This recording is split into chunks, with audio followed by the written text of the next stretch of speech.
Graça e paz, cara amiga, caro amigo que acompanha diariamente a nossa meditação sobre a Palavra de Deus no Santo Evangelho nesta quarta-feira da 29ª semana do Tempo Comum.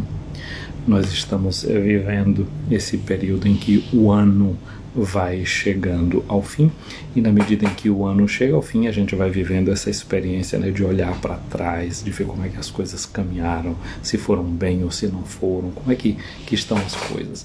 E esse fato de sentir o ano que vai chegando ao fim, vai criando na gente uma atmosfera emocional, psicológica, né? Nós vamos criando esse tipo de relação com o mistério do tempo que passa.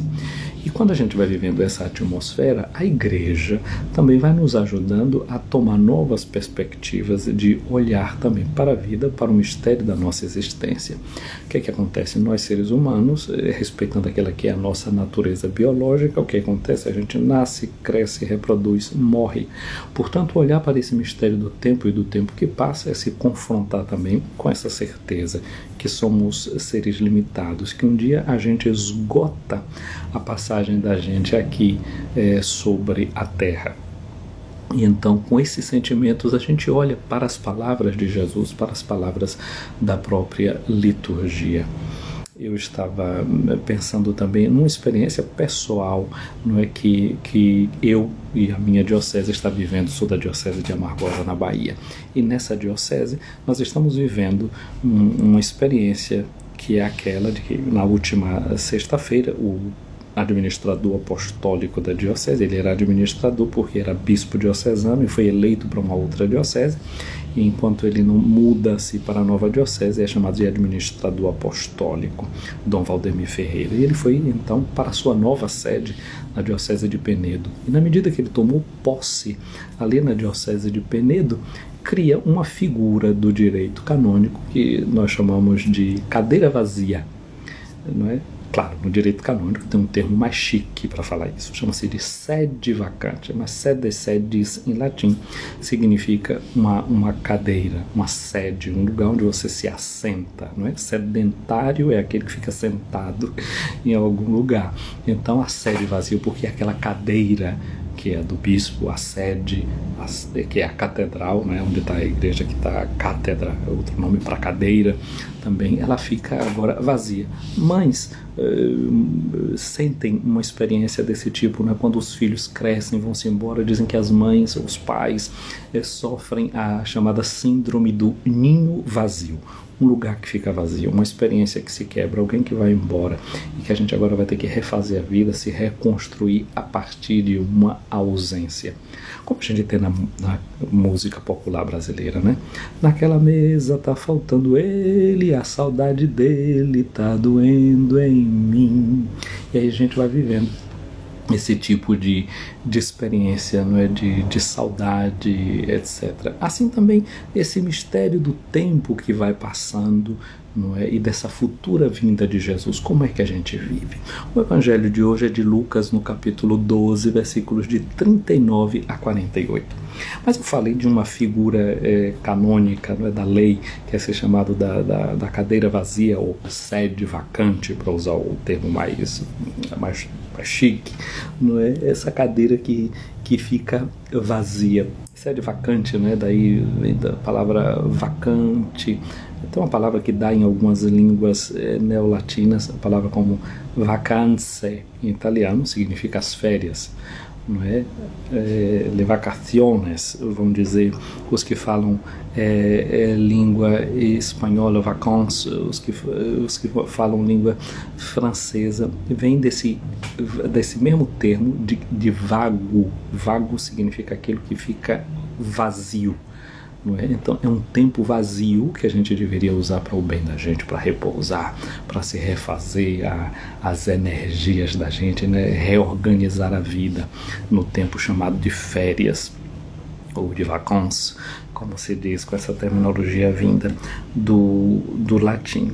Então a gente vive no tempo também com essa expectativa, não é? De quem vive num tempo que aparentemente a gente pode pensar que é um tempo vazio, esse tempo que nós vivemos entre a ascensão de Cristo para o céu e a espera espera do seu retorno, à espera da sua vinda. Aí eu vou falar agora de uma outra imagem, não mais uma imagem jurídica da sede vazia, da sede vacante, da cadeira vazia, mas na iconografia da igreja há algumas basílicas. Por exemplo, aqui em Roma, a Basílica de Santa Maria Maior, no arco chamado Arco do Triunfo de Santa Maria Maior, tem uma figura que é chamada de retimazia. Retimazia. Também na Basílica de São Cosme e São Damião, a gente tem essa figura da retimazia. Em outras basílicas famosas, como de Ravenna e outros lugares do mundo, a gente vê o que é retimazia. É uma imagem de uma cadeira, um trono, que está vazio. Nesse trono tem normalmente as roupas, as vestes de um juiz em cima da cadeira, um rolo, um livro, um rótulo, um livro e símbolos da paixão de Jesus. A palavra retimazia significa preparação. Então, a gente olhando para aquela sede vazia, para aquele trono vazio, para aquela cadeira vazia, não significa que o mundo está sem a presença de Jesus, que ele está ausente do mundo, que ele nos abandonou, mas significa que a gente deve se preparar. Retimazia é preparação. Assim como a diocese que está vacante, ela começa não a se sentir no vazio, mas começa a retimazia, esse período de preparação, de se preparar para que venha um novo bispo, no caso de uma diocese. E no nosso caso, quando a gente olha essa figura, dessa imagem da retimazia, a gente pensa, um dia o Senhor vai voltar, ele vai voltar para julgar vivos e mortos, e eu preciso me preparar para esse encontro. E de que modo é que eu me preparo para esse encontro? De que modo é que eu vivo o tempo? O mistério do tempo, o mistério da minha presença no mundo. Ouçamos bem o que é que Lucas nos diz hoje no seu Evangelho. Lucas, no capítulo 12, versículos de 39 a 48. Naquele tempo, Jesus disse para os seus discípulos: ficai certos, se o dono da casa soubesse a hora, não é um fenômeno do tempo, o tempo marcado por um período, é a hora. Se o dono da casa soubesse a hora em que o ladrão iria chegar, não deixaria que arrombasse a sua casa. Então Jesus parte de uma experiência, de um fenômeno que nós conhecemos, que é esse de deixar a casa preparada. Tem gente que antes de dormir, o que é que faz? Vai lá ver se a janela está fechada, se a porta está fechada, cuida de tudo. Apesar de ter o ditado que diz que o brasileiro só fecha a porta depois de roubado, todo mundo tem esse cuidado de ir lá, não é? Quando é casa de pobre é um negócio interessante. O rico bota alarme em tudo quanto é lugar, janela. Na casa de pobre, minha mãe, sabe o que é que ela fazia? Botava um caldeirão pendurado na porta. Se o ladrão chegasse, que ladrão que ia lá em casa, pelo amor de Deus, não tinha nada para levar. Mas a gente tem sempre esses cuidados, não é? Com a segurança. Pode ser uma pessoa, um débil mental, um doente, um malfazejo qualquer, que pode... Vai ser por aí, a gente se previne, se prepara, se defende. Então Jesus está nos ensinando isso. Como a gente precisa se defender, como a gente precisa guardar essa vida da gente. Então Jesus diz aqui, ficai preparados. Aqui a palavra grega justamente disse, gineste retoimoi. Essa palavra que dá, e a palavra retimazia que eu falei, que é essa imagem que a gente tem nas igrejas, né, dessa cadeira vazia. Ficai preparados. Então esse chamado de Nosso Senhor para que a gente se prepare. Por que a gente deve se preparar de Jesus? Porque o Filho do Homem vai chegar na hora em que menos esperardes.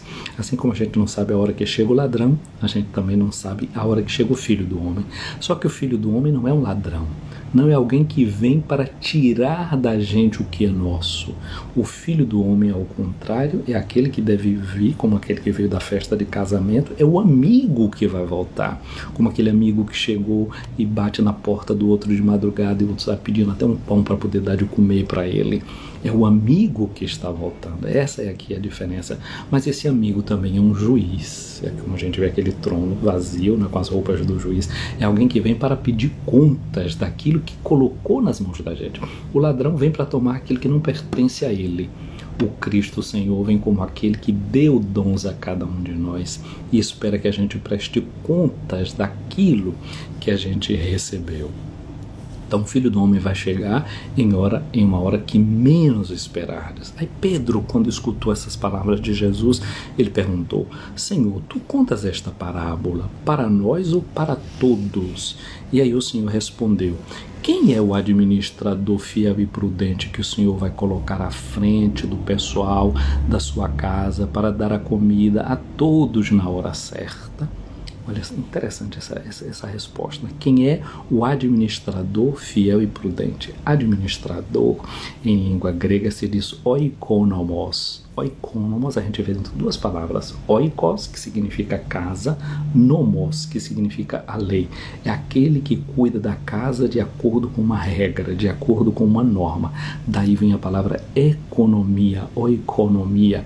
O econômico é aquele que cuida das finanças da casa. Então, quase como a gente está dizendo que a economia não é uma coisa que a gente deve pensar fora da vida da gente, mas deve vê-la também nessa relação com essa vinda do Senhor. A economia, os bens da terra, os bens do mundo que esse mundo produz, ligado a isso está também a oikologia, a ecologia, que são os bens da natureza, que Deus coloca ao nosso dispor. Tudo isso deve ser usado e vivido numa relação com Cristo, que é Senhor, que um dia vai voltar. A hora a gente não sabe, mas um dia Ele vai pedir conta do que a gente fez com os rios, do que a gente fez com as cachoeiras, do que a gente fez com o mar, do que a gente fez com o ar, do que a gente fez com as demais espécies, do que a gente fez um com o outro, que é a espécie mais linda e bela que a gente tem para dar conta, porque com essa a gente cria relacionamento, e quais foram as regras de relacionamento que a gente criou. E aqui diz uma palavra: quem foi esse servo fiel e prudente que o Senhor colocou na frente da sua casa para dar comida a todos na hora certa? Essa é a palavra aqui, hora certa, em grego, nós encontramos ali a palavra kairos. Kairos. A gente sabe que kairos é uma palavra que a gente vem na teologia, significa aquele tempo onde Deus age, aquele tempo que é de graça de Deus. Portanto, é quase que dizer assim: dar comida para o outro é uma obra de graça, é uma obra de um tempo que entra na eternidade de Deus. Tomar cuidado para poder gerar bens para as pessoas, comida para as pessoas, fartura para os outros. Tudo isso entra numa categoria que não é daquele tempo que é marcado com o relógio, mas daquele tempo que entra e na nossa vida como uma visita de Deus, como uma hora de Deus na nossa existência, no nosso coração. Hoje é quarta-feira. Quarta-feira, normalmente, a gente pensa na figura de São José. E esse versículo que está aqui colocado, é colocado na missa votiva de São José, como a antífona de entrada da missa de São José. Quase que ensinando para a gente a dizer que São José é esse servo fiel e prudente que o Senhor colocou à frente da sua casa. Qual a casa? A casa de Nazaré, onde estavam Maria e onde estava Jesus. Os bens mais preciosos para Deus nesse mundo, a mãe do seu filho, e seu filho, ele colocou nas mãos desse servo prudente. E José era esse servo prudente, tão prudente que não tinha hora.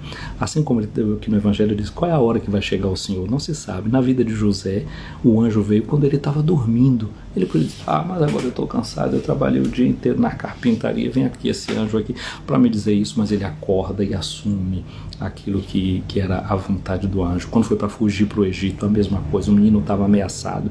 José acorda no meio da noite com aquele sonho, com aquela visão, e se levanta, pega o menino e vai-se embora com Maria, sua mãe. Então, esse administrador prudente, aquele que cuida das coisas de Deus, ou cuida da sua vida, como sabendo que é um dom que Deus lhe deu, está preparado. Heptimasia, como a gente lembrava, nessa preparação que é necessária sempre e a toda hora. Então depois Jesus diz assim: feliz o empregado que o patrão ao chegar encontrar agindo assim. Feliz, aqui a palavra feliz nos lembra da bem-aventurança, né? Bem-aventurado. A gente costuma dizer bem-aventurado é um beato. Hoje na igreja muitas vezes a gente fala beato para aquelas pessoas, não é, que receberam o título de santo, né, dentro de uma determinada área, de uma determinada região. Mas beato é todo aquele que encarna esses valores da vida de Deus nesse mundo. Então é um beato, fala desse valor da eternidade que torna a vida da pessoa feliz, não é? A felicidade não é exasperação, excitação, não, a felicidade é viver na justa medida de quem tem uma norma para a vida e segue e administra o seu coração, a sua casa, de acordo com esses princípios que brotam e que vêm de Deus mesmo. E aqui a gente continua nessa leitura, feliz esse empregado que é flagrado assim, fazendo o bem, dando a comida aos seus companheiros.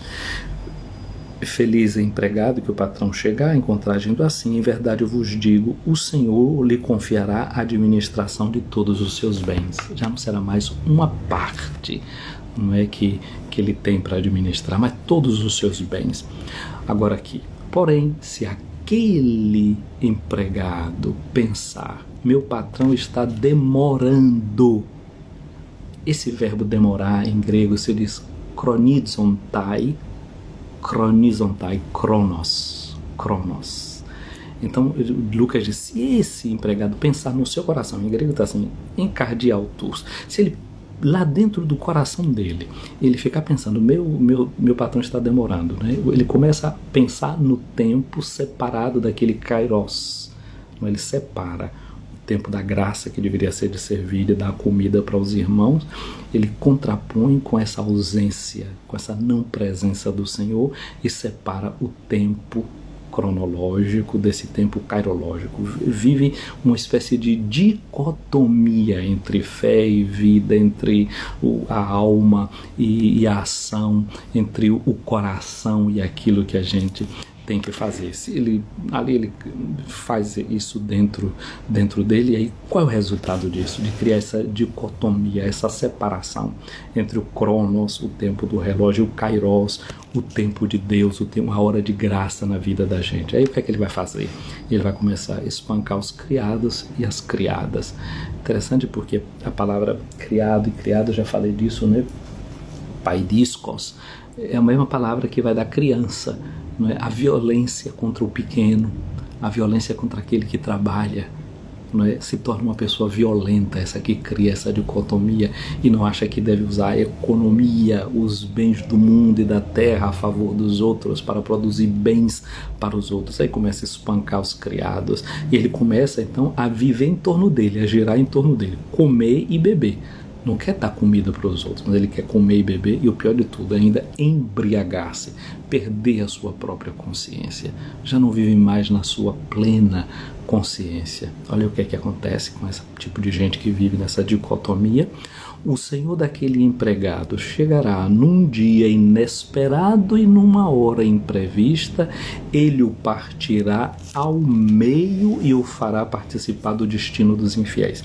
Eu estou usando muito essa palavra dicotomia aqui, porque nesse termo aqui, que diz que vai partir ao meio, em grego se diz dicotomese,